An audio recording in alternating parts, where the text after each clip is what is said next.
नमस्कार मित्रांनो, तुम्ही आता तुमचे व तुमच्या कुटुंबातील कोणत्याही व्यक्तीचे आधार कार्ड हे घरी बसल्या आपल्या मोबाईलवरून डाउनलोड करू शकता आणि यासाठी तुम्हाला कुठल्याही प्रकारची OTPची आवश्यकता नाही. मग तुमचे आधार कार्डला मोबाईल नंबर लिंक असो किंवा नसो, तुम्ही फक्त तुमचा चेहरा दाखवून तुमचे आधार कार्ड जे आहे ते अगदी 2 मिनिटांमध्ये डाउनलोड करू शकता. तर व्हिडिओ नक्की शेवटपर्यंत पहा. व्हिडिओवर संपूर्ण प्रोसेस सांगितलेली आहे आणि चॅनलवर जर तुम्ही पहिल्यांदा आले असाल तर आमच्या चॅनलला सबस्क्राईब करून ठेवा.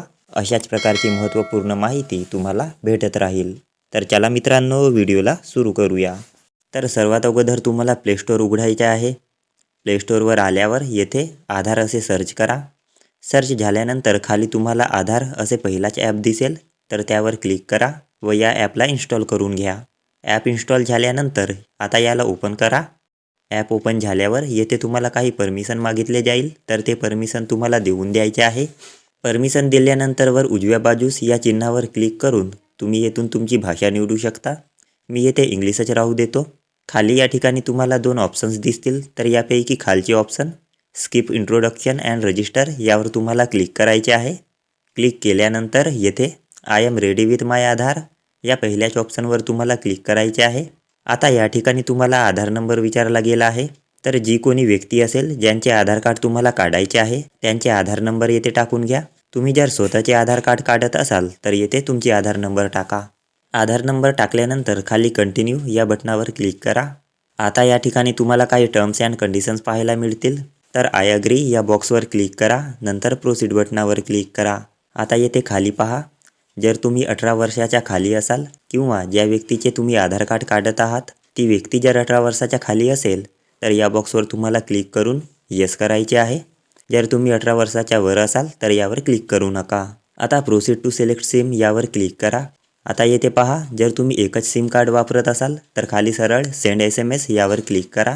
किंवा जर तुम्ही 2 सिम कार्ड वापरत असाल तर ज्या सिम कार्डवर रिचार्ज असेल सिम 1 किंवा सिम 2 ते येथून सिलेक्ट करून घ्या व सेंड SMS यावर क्लिक करा.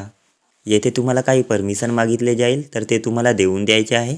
नंतर येथे दोन्ही ठिकाणी राईट झाल्यावर खाली कंटिन्यू टू फेस ऑथेंटिकेशन यावर क्लिक करा. नंतर कंटिन्यू विथ दिस नंबरवर क्लिक करा. आता आपल्याला फेस ऑथेंटिकेशन करायचे आहे, तर तुम्ही जर चष्मा वगैरे घातले असाल तर ते काढून घ्या. जेथे चांगले उजेड असेल त्या ठिकाणी तुम्हाला जायचे आहे. आता इनिशिएट फेस ऑथेंटिकेशन यावर क्लिक करा.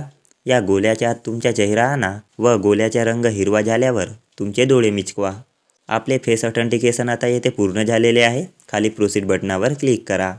आता या ठिकाणी तुम्हाला 6 अंकाचा एक पिन तयार करायचा आहे, तर तुमच्या लक्षात राहील असा 6 अंकाचा पिन येथे टाकून घ्या. नंतर कन्फर्म करण्यासाठी पुन्हा एकदा तोच पिन येथे टाकून घ्या. पिन टाकल्यानंतर येथे आता स्किप गाईड यावर तुम्हाला क्लिक करायचे आहे. स्किप केल्यानंतर या ठिकाणी तुम्हाला तुमचे फोटो व संपूर्ण नाव पाहायला मिळेल. सोबतच जसे तुम्ही या QR कोडवर क्लिक कराल तर तुमचे आधार कार्डसुद्धा तुम्हाला येथे पाहायला मिळेल. आता आपल्याला आधार कार्ड डाउनलोड करायचे आहे, तर आधार कार्ड डाउनलोड करण्यासाठी खाली शेअर ID असा तुम्हाला एक ऑप्शन दिसेल, तर त्या ऑप्शनवर तुम्हाला क्लिक करायचे आहे. त्यानंतर येथे 3रे नंबरचे ऑप्शन डाउनलोड आधारवर क्लिक करा. क्लिक करताच येथे तुम्हाला काही सूचना पाहायला मिळेल की तुमचे आधार कार्ड ओपन करण्यासाठी तुम्हाला पासवर्ड टाकावा लागणार आहे. आता पासवर्ड काय टाकावा, तर तुमचे नावाचे सुरुवातीचे 4 अक्षर हे कॅपिटलमध्ये व त्यानंतर तुमचे जन्मवर्ष टाकायचे आहे. पासवर्ड कसे टाकावे याबद्दलची काही उदाहरणेसुद्धा या ठिकाणी देण्यात आलेली आहे, तर ते एकदा तुम्ही पाहून घ्या व कंटिन्यू बटनावर क्लिक करा. क्लिक करताच तुमचे आधार कार्ड जे आहे ते डाउनलोड होऊन जाईल. आता याला ओपन करा. ओपन करण्यासाठी येथे तुम्हाला पासवर्ड मागितला जाईल, तर सांगितल्याप्रमाणे तुमच्या नावाचे सुरुवातीचे 4 अक्षर कॅपिटलमध्ये म्हणजेच मोठ्या अक्षरांमध्ये टाका व तुमचे जन्मवर्ष टाका. त्यानंतर ओपनवर क्लिक करून घ्या. आपले काम येथे पूर्ण झालेले आहे. आता तुम्हाला आवश्यकता असल्यास तुम्ही याची प्रिंट काढून हे तुम्ही कुठेही वापरू शकता. तर अशा प्रकारची ही महत्त्वपूर्ण माहिती होती. हा व्हिडिओ जास्तीत जास्त आपल्या मित्रांना व नातेवाईकांना पाठवा, जेणेकरून त्यांनासुद्धा ही माहिती कळेल.